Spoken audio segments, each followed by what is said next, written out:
það var að bikarinn áttalega úrslit. Njarðvík heima, hvernig líst þér á það? Já, bara mjög vel. Búin að spila það á einu svona áður í vetur og tókum við líka á undirbúningstímabilinu, þannig að við svona búin að spila 2 leiki við allara, en bara mjög smettið við.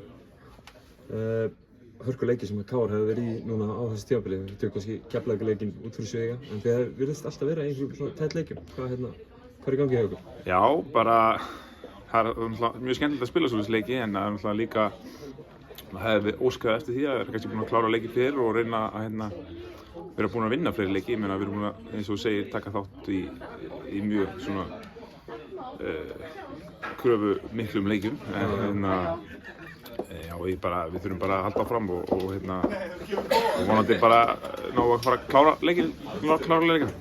KR er sjálfsögðu stórveldið og unnið alla þessa titla og allt þetta, en þeir eru nýlegar í deildinni akkurat núna og kannski svona ef að hlutlaus aðili myndi sjá tímabilið ykkar fyrir sér þá væri kannski svona bikardraumur þarna, væri kannski svona ansi ofarlega á blaði að komast í Final Four og svo kannski úrslit á bikar. Þið hljóta að vera með þessa leiki alveg svona sérstaklega hringmerkta hjá.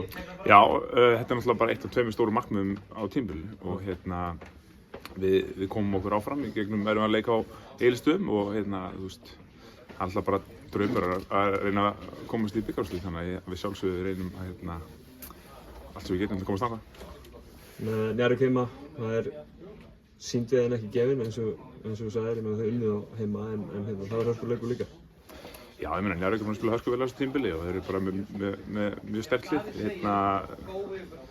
Þetta verður bara hörkuleikur og bara hlakka til. Kærar þakkir Þórir, gangi ykkur vel. Takk.